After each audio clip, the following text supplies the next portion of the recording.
आज की इस कहानी में संत अपने शिष्यों को क्रोध में लोग एक दूसरे पर चिल्लाते क्यों हैं उसके बारे में ज्ञान देते हैं। एक हिंदू संत अपने कुछ शिष्यों के साथ गंगा नदी के तट पर स्नान करने के लिए जाते हैं।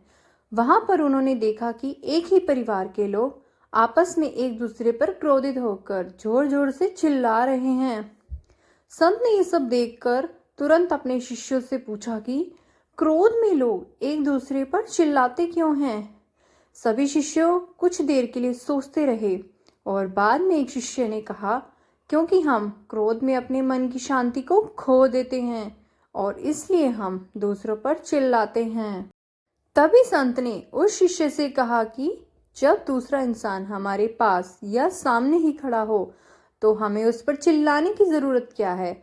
हमें उसे जो कहना होता है वो हम धीमी आवाज में उसे कह सकते हैं। वो शिष्य संत की इस बात का जवाब नहीं दे पाया। दूसरे कुछ शिष्यों ने भी इसका जवाब देने का प्रयास किया, किंतु उनकी बात से बाकी लोग संतुष्ट नहीं हुए।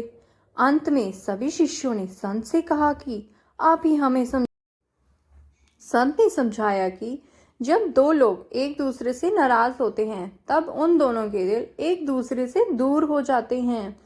इस परिस्थिति में वो लोग एक दूसरे को बिना चिल्लाए नहीं सुन पाते हैं। वो लोग जितना ज्यादा क्रोधित होते हैं उतनी ही उनके बीच में दूरी बढ़ती है और उतना ही उन लोगों को ज्यादा चिल्लाना पड़ता है। जब दो लोगों के बीच में प्रेम होता है तब वो चिल्लाते नहीं हैं, वो लोग धीरे धीरे बात करते हैं, क्योंकि उनके दिल बहुत ज़्यादा करीब होते हैं और उनको चिल्लाने की कोई आवश्यकता नहीं होती है।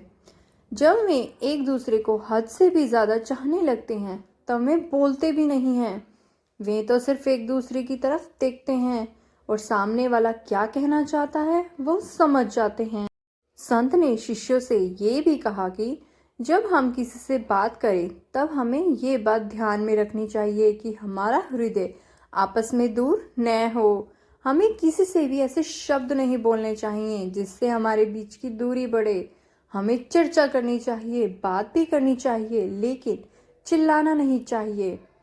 और अगर आपको हमारी स्टोरी अच्छी लगी हो तो अपने दोस्तों के साथ भी शेयर कीजिए और कमेंट में ज़रूर बताइए कि कैसी लगी हमारी स्टोरी।